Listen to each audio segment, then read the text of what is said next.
let's get this going. We are talking about the lessons of Layer 8 with Dr. Jessica Barker of Sygenta. And Layer 8 is a reference to humans and the human element in attacks. Reversing Labs is the sponsor. And again, I'm a Reversing Labs cyber content engineer. If you don't know about Reversing Labs, we want to just take a minute and tell you about our company. Reversing Labs is, if you don't know us, we're a trusted authority in software and file security. We've got solutions that go back 15 years and one of the leading providers of cyber threat intelligence and malware analysis technology. We have a threat repository with 40 billion files in it. It's basically the largest threat repository in the world. Goodware, badware, malware, grayware, and obviously that number is growing by thousands and thousands of new samples a day. And we are a provider to many of the top, not only cybersecurity companies, but just companies in the world, Fortune 10 companies, Fortune 500, certainly. What we do is that what you may not know is that the companies that your company may rely on us. And so we've received a lot of awards, including as a premier channel partner, and we've been recognized by Gartner as a leading software supply chain security provider. We were very involved with the SolarWinds investigation and incident. We've helped other prominent companies that have been the victims of software supply chain attacks, and we're able to, in essence, analyze software before you deploy it on your network or after you've sent it through your development and build process, and tell you whether your software is actually malware, whether it's been tampered with, whether there are malicious components in it. And as you can tell, that's an increasingly important capability for software producers and consumers to have. And so we're one of the authorities on that. In fact, we contributed to this data to this year's edition of the Verizon Data Breach Investigation Report. So that's Reversing Labs. Check us out, reversinglabs.com. If those sound like capabilities that your organization is interested in, we'll provide you with the ability to reach out and contact us. We'd love to hear from you. Dr. Barker, I presume. Let's meet our guest today, Dr. Jessica Barker. Jessica, welcome. Hi, it's great to be here. Thanks so much. It's great to have you.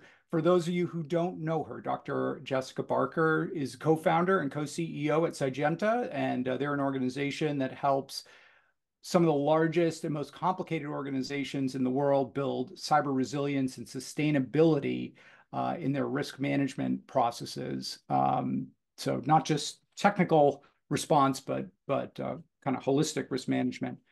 She's also an award-winning author and leader in the human side of cybersecurity. And she's actually delivered face-to-face awareness sessions and training to over 50,000 people, many different events, not all one event. Dr. Barker, she's a go-to expert for a lot of authorities. She's been on the BBC, Sky News, she's been in Wired, delivered over 80 keynotes, including to NATO, the World Government Summit, and at RSA. And she serves on a number of boards, as well as on the UK government's Cybersecurity Advisory Board, a pretty important body. She's the author of the best-selling book, Confident Cybersecurity, and her most recent publication is Hacked: The Secrets Behind Cyber Attacks. And in June 2023, Jessica was awarded an MBE for services to cybersecurity by King Charles in his first birthday honors. And there's actually a picture of Prince William there giving you that award. She's a member of the Order of the British Empire, an MBE achievement, which includes service to the community. Jessica, welcome. Thank you so much. I should take you everywhere with me, Paul. That was wonderful. I appreciate it. I'll send you my rates. Well, one thing I'd like to talk about, first of all, you've got a brand new book out, which is Hacked, and I've got my copy right here. I want to talk about Hacked, but that's not your only book. You've written a whole bunch of books. So tell us a little bit about some of the things that have dug deep on, and yeah, what's motivating you? Absolutely. So, really, what motivates me is making a positive impact and helping to demystify cybersecurity for for everybody, really. So, my best-selling book, Confident Cybersecurity, that was published originally in 2020. The second edition came out last year, the red copy, and for that, it was about breaking down the threats, but also really aimed at anybody who was a new starter in cybersecurity or looking to Mhm. join the field, or maybe working adjacent to cybersecurity and just wanting to dig in a bit deeper. And Yeah. then I really felt like I do so much awareness raising with all sorts of different types of people. And I wanted to really take the way that I break down threats in my awareness raising and put that into something that could reach more people. And that's what led to Hacked, The Secrets Behind Cyber Attacks, which came out just a couple of months ago. And for that, it was about going through each threat, breaking it down, using lots of storytelling, lots of interviews with other people, and essentially empowering people with the knowledge of the reality of cybercrime, but also what they can do to protect themselves. And I should just note, you can see the little RL Book Club logo up there by the hacked cover. So Jessica is a part of the Reversing Labs Book Club, and as a Reversing Labs Book Club webinar, we're going to be choosing 20 attendees today, so 20 of you, to receive a gift card that will give you a free copy of one of one of Dr. Barker's books. Could be Hacked, could be one of the other books.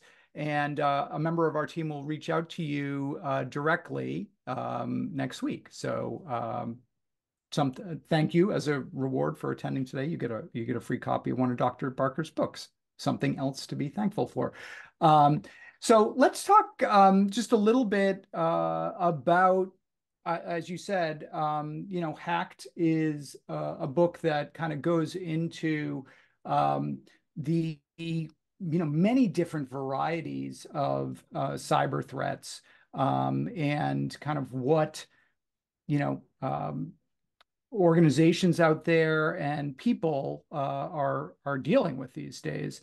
So let's talk about that. First of all, when we talk, Jessica, about the human factor in cyber attacks, what are we referring to? What types of how does the human factor play a role in attacks on organizations as well as individuals? I love this question because I think when we talk about the human factor, people will generally jump to phishing, and of course, phishing is a huge part of it. But we can take a step back and look a bit wider. We can think about the whole life cycle of information and technology, and understand that from the first initial idea of a new piece of technology or information through to its design, its development, its use, reuse, through to obviously abuse. At every stage, people are involved. And so for me, the human element is as much at the heart of cybersecurity as technology is. They really go hand in hand. This is ultimately all about how people engage with technology. There's no such thing yet, at least, as a malicious machine. People are always involved in this one way or another. And we can think, of course, about identity, how we verify ourselves. We can think about social engineering, phishing in its broadest sense. And then, of course, when we come to supply chain, we're thinking about organizations working together. We're thinking about that kind of chain of risk and opportunity. So the human element is absolutely vital in all areas of cybersecurity. So I think one of the most common threats we think about in terms of the human factor, of course, phishing attacks or spear phishing attacks, depending on how targeted they are. That's a problem that goes back years, decades even, but still a big problem. What how do we characterize phishing attacks, and what are these days in 2024? What are the methods that seem to be popular with malicious actors when they're looking to phish a victim. Sure. Yeah. You mentioned the sort of history of phishing, and we can, of course, trace that right back. And social engineering to some of these sort of early days of cybercrime, if you like, or compromise. In Hacked, I talk about the "I love you" bug, and Yes. I spoke to Jeff White, the investigative journalist who's written great books himself, and he tracked down de Guzman, the guy behind the "I love you" bug, and Yes. asked, what motivated him. And he spoke about the fact that he believed everybody should have access to the internet. And he worked out a way to get people's passwords. And he knew to do that, he had to get them to click. And what better way than to use love?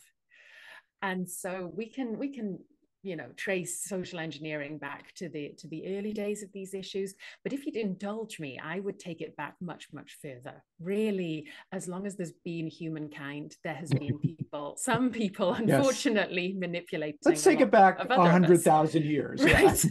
Let's just go back to the Yeah. start.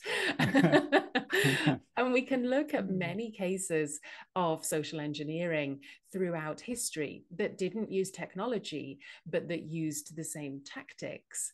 So I did my PhD research before I came into cybersecurity. I was looking at the growth of the internet economy.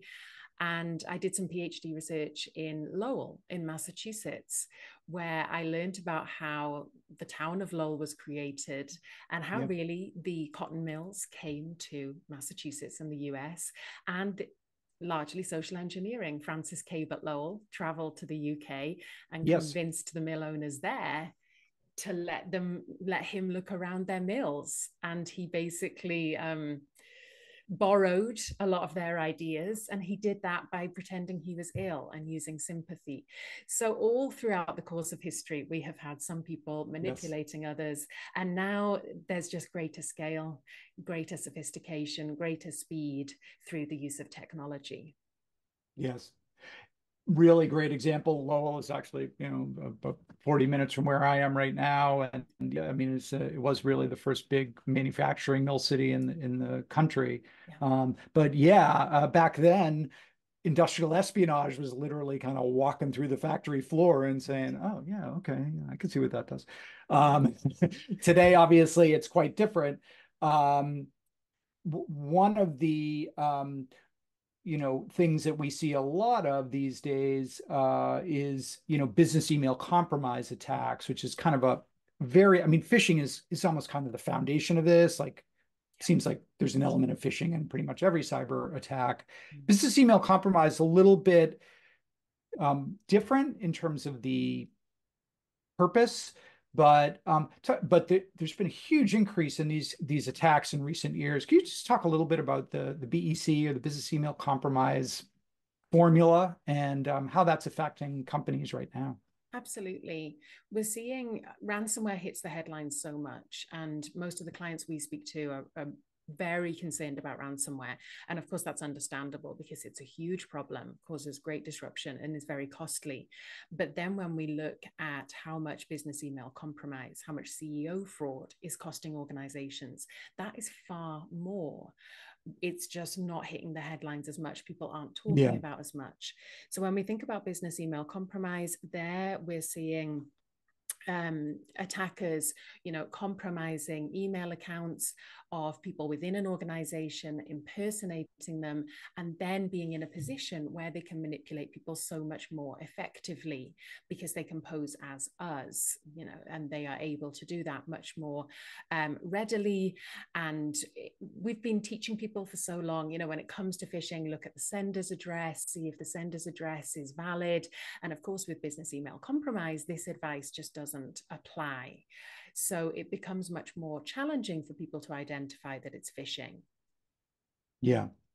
It's really interesting. I mean, I think one of the interesting things that I've seen is just kind of a merging of the threat landscape. It seems like, 10 or 15 years ago, there was a whole category of attacks that were enterprise attacks, hacking applications, application servers, or, getting into, corporate database, data centers and stuff like that. those are pretty different from the types of attacks you saw targeting individuals. But now, I mean, business email compromise is a great example. It's basically an attack targeted at an individual within a company, but with the goal of, compromising the company, usually stealing money, but potentially stealing intellectual property as well. Yeah. But so much overlap between those two MOs. Absolutely. And Yeah. people will often ask me, why would I be targeted, or how? I was speaking to somebody last week who started a new role in an organization and very quickly started receiving phishing SMS text messages and Mm. posing as the CEO of the company that they had Wow. just joined. Yeah. And she was confused as to how that could have happened. And then when you start to explain, well, are you on LinkedIn? Did you post your new job? Is your phone number connected to your account or out there in the wild? And then, Yeah. I think sometimes people don't realize that cyber criminals connect the dots. They do this kind of OSINT. They Yeah. look at open source information out there, and they often want to get a foot in the door of an organization. It doesn't necessarily matter what your role is. Mm-hmm. If they're able to compromise you, then they're able to move throughout that organization much more effectively. And unfortunately, new starters are in a position where they don't yet know the organization as well. They maybe haven't Right. had the training. They're feeling overwhelmed. And of course, the authority bias. If you're new in an organization and you think that the CEO has got in touch with you and asked you to do something, that authority bias can cloud your judgment, where you You're think, going to do oh, it. I better Yeah. do it. Yeah. And in fact, ironically, obviously you're posting on LinkedIn through this job change status into the feed.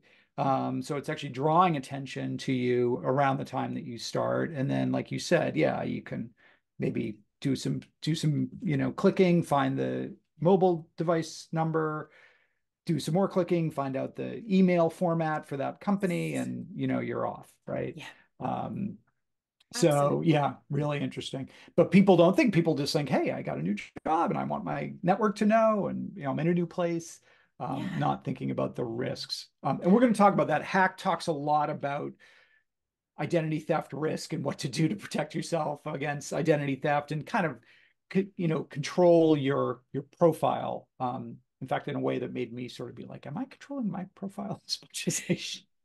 Yeah, it's Yeah. we can, one thing I talk about in Hacked is overconfidence, and Yeah. that's something all of us, myself included, it can be guilty of in cybersecurity. Just like everyone else, we're busy.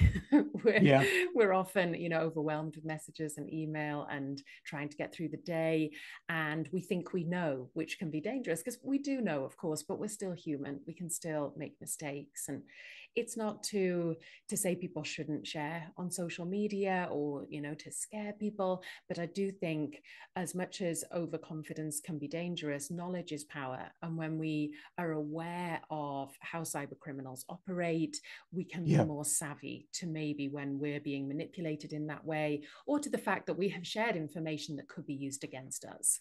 Right. Right. And I think it's important to realize too that even in very sophisticated attacks, we talk about solar winds and like 3CX a lot as very sophisticated nation state backed supply chain attacks. Solar winds attributable to probably Russian actors, 3CX to North Korea. But those had elements of phishing in them as well. I'm thinking of 3CX, I think began with a attack on a 3CX employee with high level privileges via some software he had down, some trading software that he Yes. had on his home computer. Personal, I believe. Yeah, Yeah. personal computer. So these and we don't know exactly the circumstances of how he got it onto the system or what, but we can presume there was probably an element of social engineering in that, either getting him to go to the wrong website or what. Um, but these are these are the opening salvos in very long range, sophisticated operations, right? Absolutely. And Yeah, sometimes we can overlook that when we're talking about some of these really big attacks that have such a huge impact and obviously involve lots of layers of technical attack as well. right. Sometimes we can overlook the fact that they often start with social engineering, and that can be, over phone or email or text message, social media. We're seeing Yeah, that real diversity at the moment. And of course, compromise of credentials. I think for both of those attacks you referenced, SolarWinds as well, there was an element of compromised credentials. And we've credentials, seen right. right? And we've seen this so often. We know that cyber criminals are really going after credentials, that this is a huge opportunity for them when they are able to compromise just one set of credentials for an organization. Again, getting that foot in the door, moving through that organization, and then potentially carrying out that supply chain attack as well, which we've seen so much over the last couple of years. And so the human element can be that very start. And this means that, of course, we need to raise awareness, but also recognize that people can be that crucial attack vector. So we need to empower them and help them practice more secure behaviors to then ultimately protect our own organizations and the organizations that we work with. How do you know? Because there's a difference between sort of commodity phishing attacks, right? Kind of throwing a broad net and seeing who they get. And targeted attacks, the targeted attacks are ones in which they might really go deep on you, kind of figuring out what your interests outside of work are, or, forums that you belong to, and ways to get at you that aren't going to immediately strike you as, oh, they're attacking my company and I'm being targeted. Um, Obviously, if you're a CEO or a prominent person, including somebody like yourself, you should probably presume that you're on somebody's radar.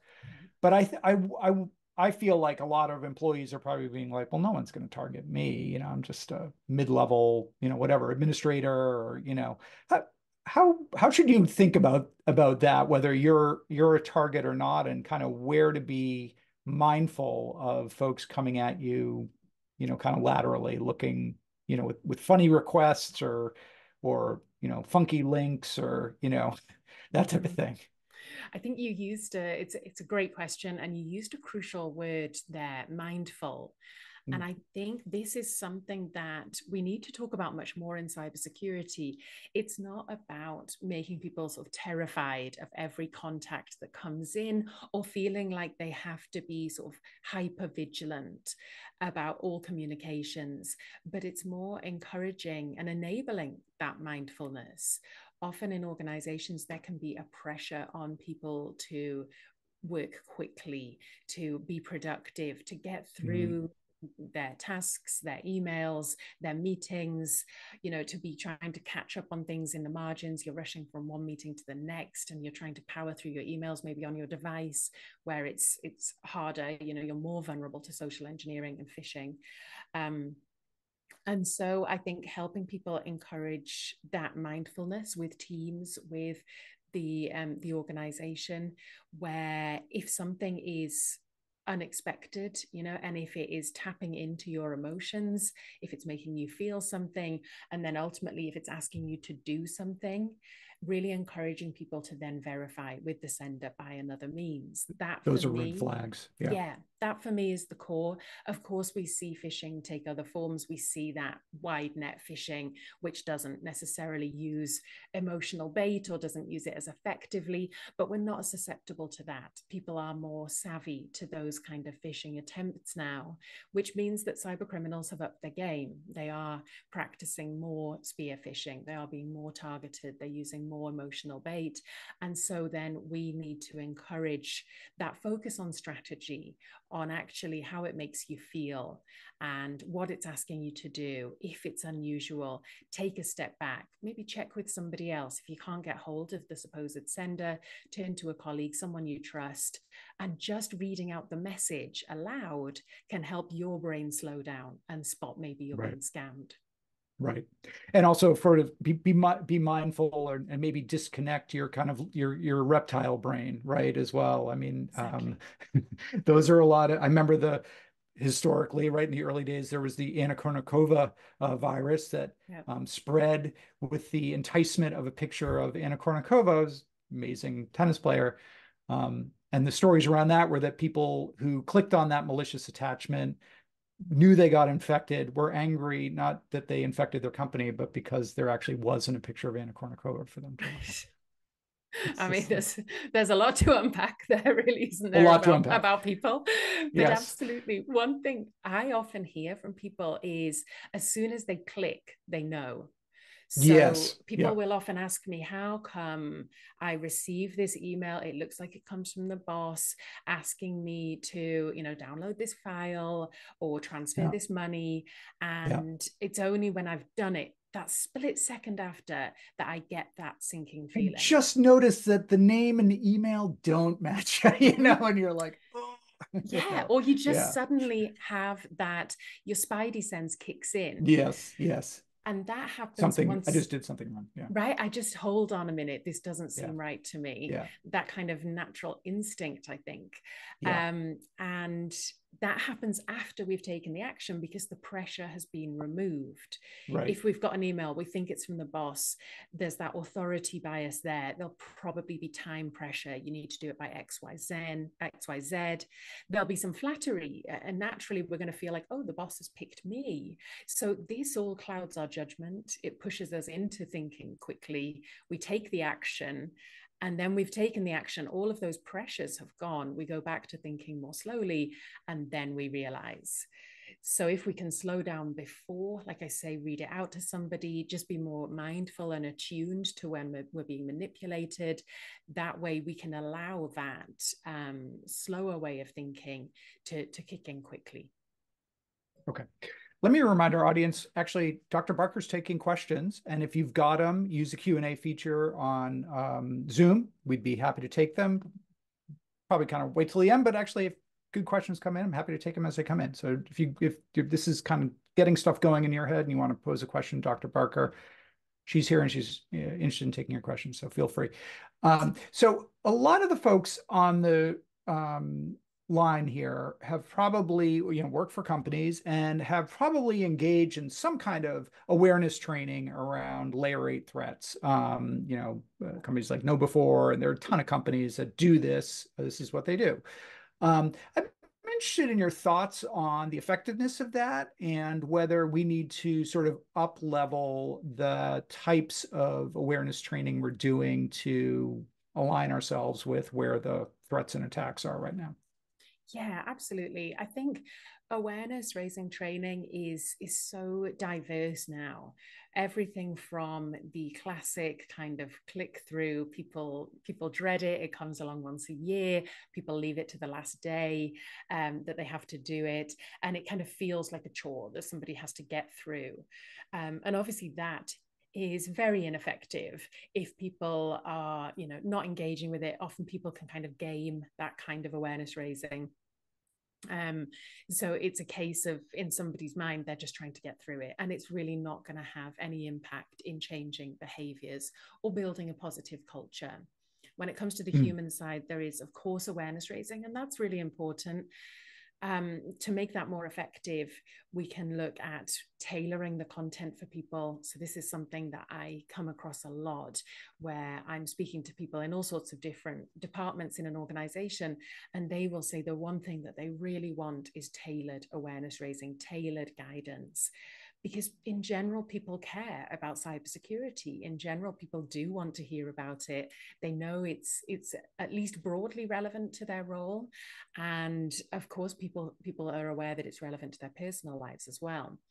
So we can draw on that. We can help people be more secure at home, which then helps them transfer that mindset to work as well, has that positive ripple effect.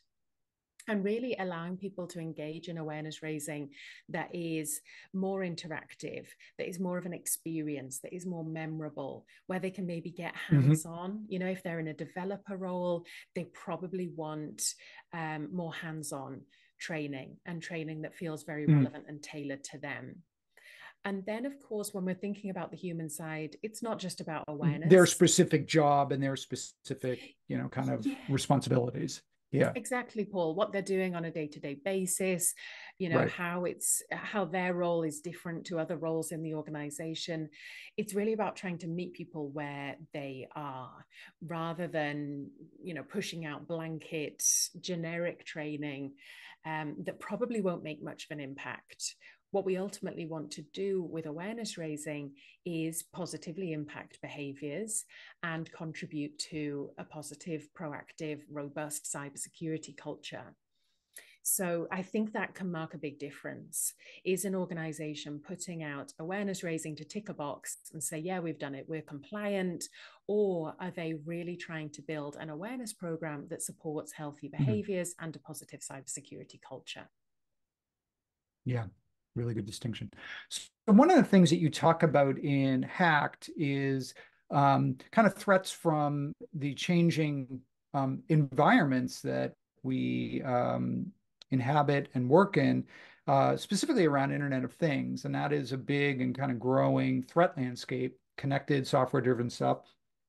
I'm pointing to this because one of our participants, Shiva Prasad, asked around about software-driven vehicles, and whether that would increase the likelihood of attack, or the attack surface, or the likelihood of attacks, period. And I would sort of generalize that to not just software-driven vehicles, but software-driven physical access systems and HVAC systems and, cameras and everything else that is running software these days. What are your thoughts on how this layer 8 problem bleeds into the Internet of Things? Yeah, I think the Internet of Things it's fascinating because it has absolutely broadened the threat landscape, and we've seen it with many attacks over the last few years. But we can also see this as a place where we have made progress. And I shared some videos and things about this at the time when it happened. The UK and other countries are following suit, bringing in legislation that bans weak default passwords on Internet of Things devices. So manufacturers have to make it so that default passwords can be changed, that they can't use weak default passwords, and the updates have to be made, have to be available. Right. And we can really trace this back to Mirai, and of course the huge attack that affected DIN, that brought down so many websites around the world, had this massive impact, and of course was down to the compromise of Internet of Things devices. And really that had with default passwords, yeah, that were exactly published in manuals that were available exactly online. Yeah. available online, very weak Yeah. default passwords. In lots of cases, the Yeah. devices, the passwords couldn't be changed. So really Yeah. there was nothing consumers could do. And this led to governments around the world realizing, like, oh, this is something we actually have to take action on. And so we're now seeing legislation come in. And of course, it takes time. Of course, it doesn't move as quickly as we'd all like it to. But we are seeing action being taken to make manufacturers build and release more secure Internet of Things devices. Hmm. And that's something So I we think, get a bunch of sorry, Paul, that go we ahead, can sorry. be optimistic about. I think we often don't acknowledge the progress we make in cybersecurity. And we often don't take stock of actually when we do move forward and move the needle in our favor. Yes, it is kind of a doom and gloom vibe. And it doesn't need to be. There has been progress. So we have a bunch of questions. I threw that out there, and we got a big response from the audience. So I'm gonna run down some of these. So anonymous attendee writes, this is a good one. How should IT and cybersecurity teams approach the C-suite or executives about the rising cyber threats, and about the abuse of artificial intelligence, which is obviously working its way into so many workplaces these days? Very timely question. Indeed. There's a couple of elements there. I think In general, storytelling is hugely effective when it comes to getting through to people, executives and otherwise. And we do have case studies at the moment, unfortunately, some really big ones around how AI is being used by cyber criminals, or Yes. causing issues internally in organizations. For example, the case of the CEO fraud recently, where it was a Hong Kong company. An employee believed they were on a video conference call with multiple colleagues, including the CFO, and was made to transfer $25 million equivalent of funds, thinking that they were doing that under the orders of the CFO and other colleagues, and only to discover afterwards it was a deep fake. And everybody they were on a video conference call with was not real, AI generated. So we have, unfortunately, we have Somebody passed the Turing studies. test. Right.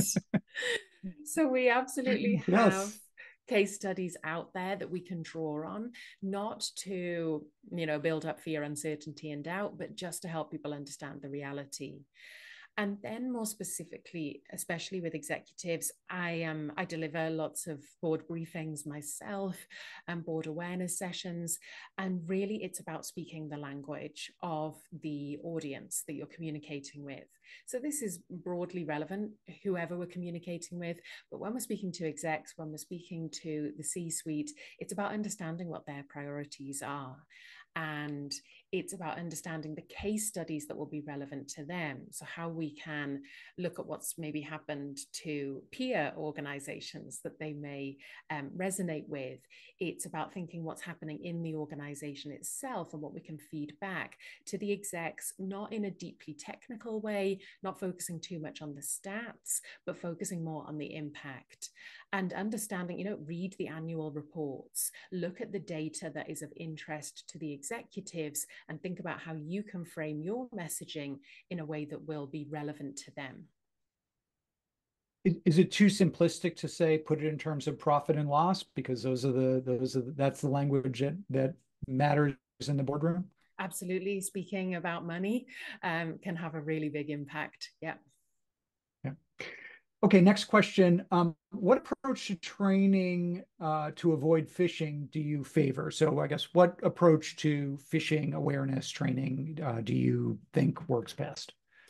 So I'm going to give a classic cybersecurity answer to begin with and say it depends. Right? It depends on the organization. I see some places where phishing simulations work really well. And one thing I do day to day is run focus groups with different departments in different organizations.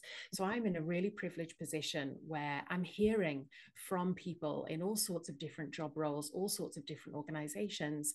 And I can run some focus groups where people tell me they actually look forward to getting phishing simulations. I've heard from multiple people that phishing simulations at work have helped them become more attuned to phishing that they've then received in their personal lives.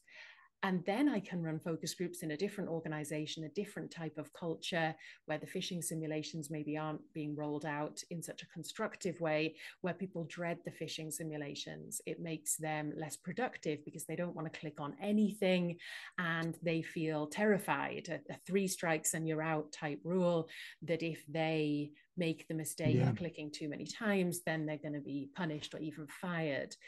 So a lot of it depends on how this is delivered.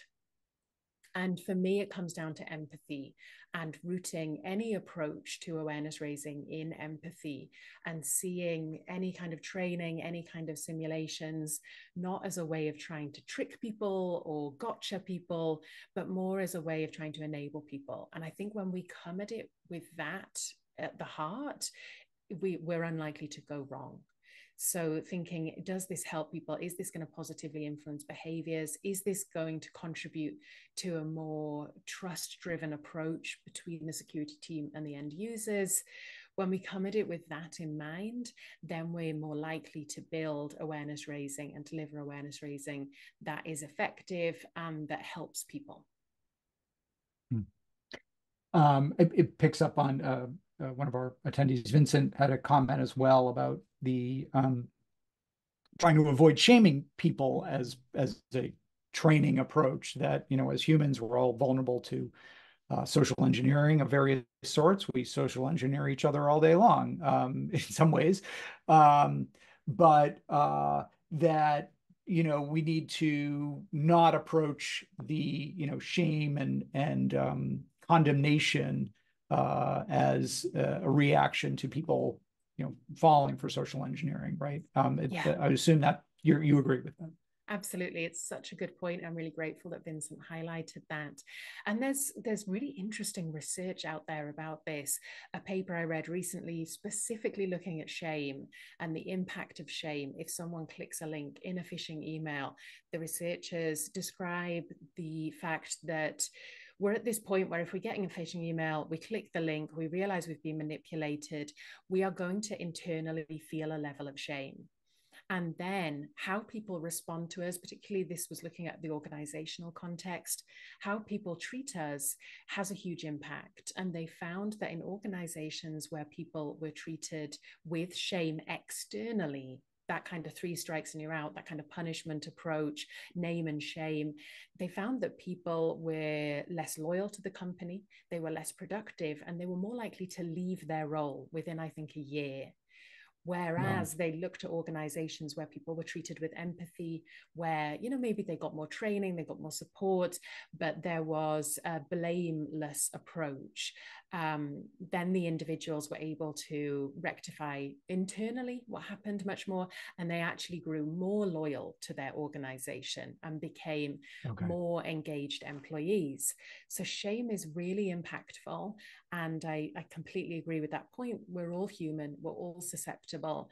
And taking an empathy driven approach actually is better for the organization, not just the person.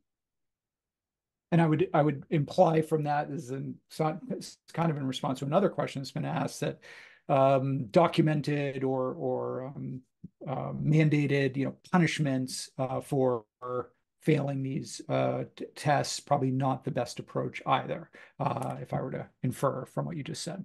Absolutely. I think Yeah. sometimes we can forget that we can celebrate the wins, goes back to what I was saying before, but rather than like Yeah. name and shame people for being victim or, clicking in a phishing simulation, instead we can celebrate people for reporting, and we can try and encourage more of that positive behavior that we want.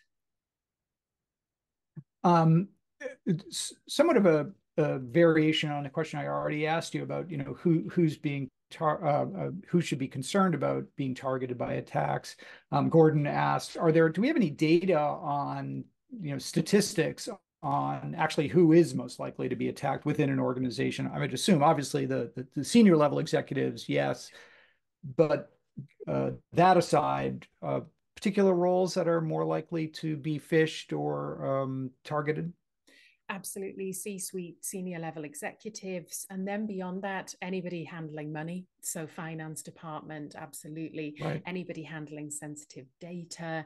And then, of course, we see increasingly over the last couple of years, help desk being targeted, seen as a way in to then get further in the organization. Right. For Hacked, I looked at this idea of different generations, and does a different generations more or less vulnerable.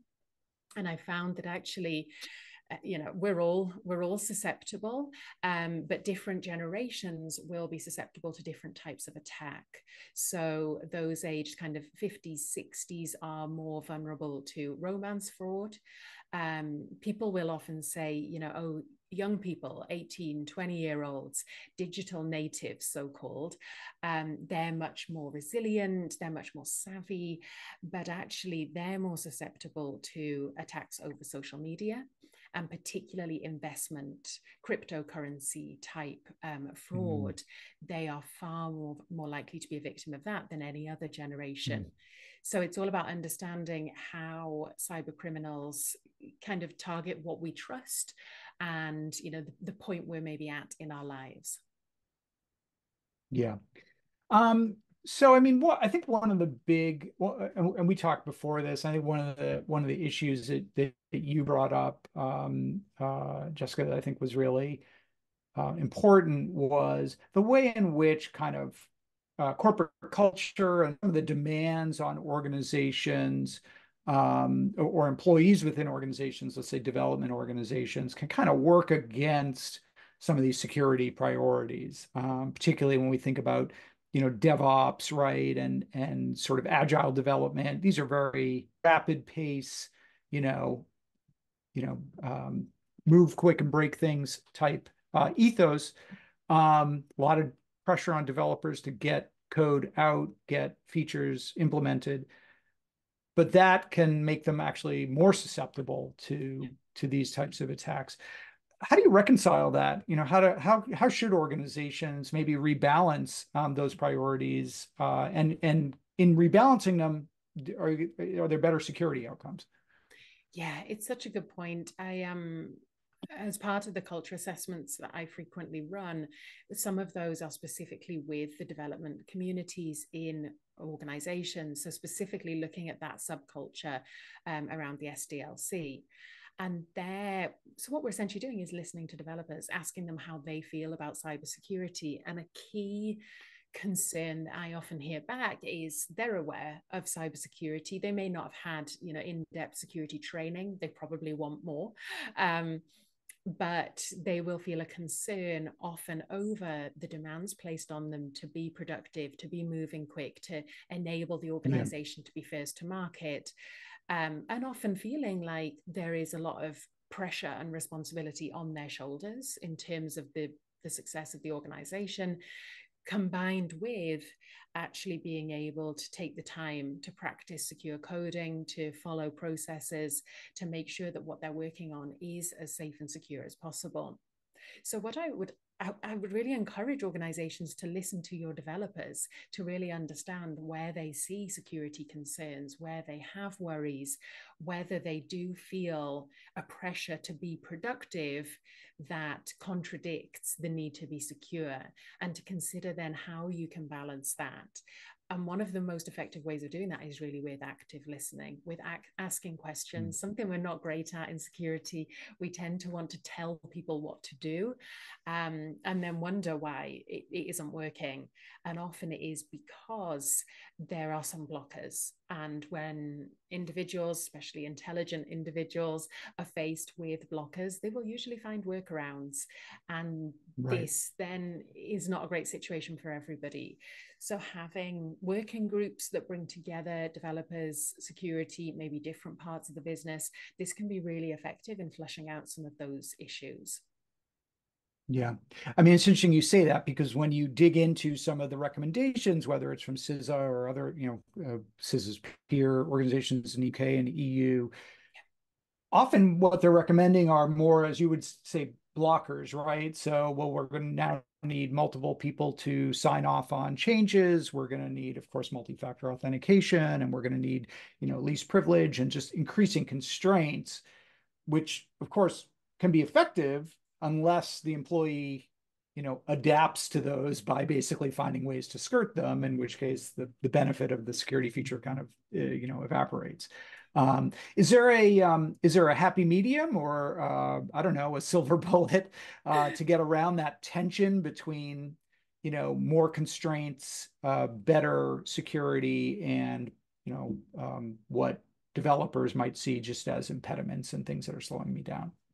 I wish there was a silver bullet. Yeah. I wish there was just a sort of simple approach to this, but I think ultimately it comes down to communication. So helping developers or whoever it may be understand actually why those controls are in place, why they're effective. Again, using case studies, whether it's from your organization or elsewhere, to help them understand actually how those processes can be really effective, and that the threats are real, and that they are, live out there in the wild. That can be really effective, as is sort of listening. If you are able to build up a relationship with developers where they can trust you, they can tell you the workarounds that they're practicing, if you're not already aware of them, and why.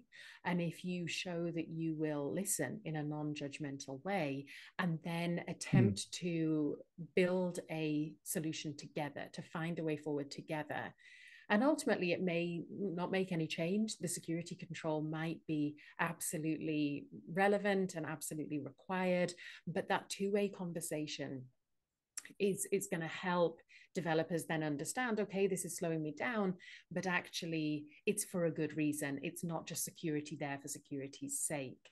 So I Yeah. think that can be really effective.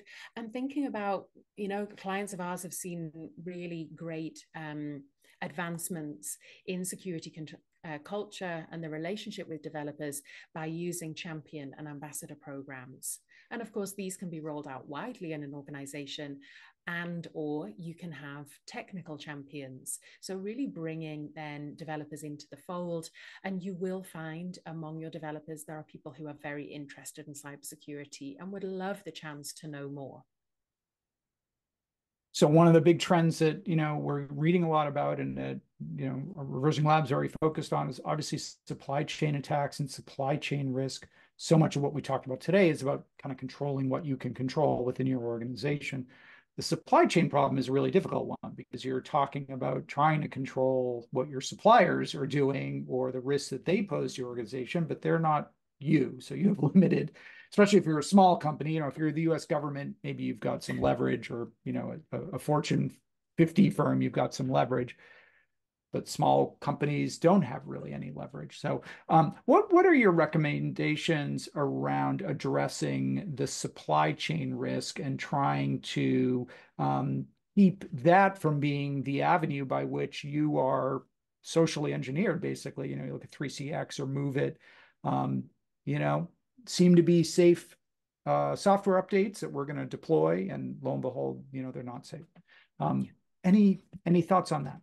I think this is really challenging. We are all in supply chains. We're all relying on each other, working with each other, and some of these can be incredibly complicated. So I don't think, again, there's a quick fix. I think a lot of it comes down to communication. A lot of it comes down to having those relationships with your suppliers where you're communicating well, having good incident response in place, being wary of social engineering, being wary of credentials being compromised. So practicing healthy security behaviors in an organization, and also communicating with your suppliers, understanding how they approach security, and not just from a technical point of view, but also their approach in terms of awareness raising, in terms of encouraging secure behaviors, to understand actually what their susceptibility to social engineering or how they manage the social engineering risk. I think it's really important to look at that. Right. There have been companies around for a long time to look at the security posture of your business partners and suppliers, right? Have you been hacked? Are you, calling out to servers in China or Russia? Right. But there's the whole other issue of like, well, what is, like you're saying, what is your culture internally, and how can we better understand whether you're following secure practice internally? It's a fuzzier problem, but a really important one. Yeah. And one, I think we are. Go ahead. Yeah. Sorry, Paul.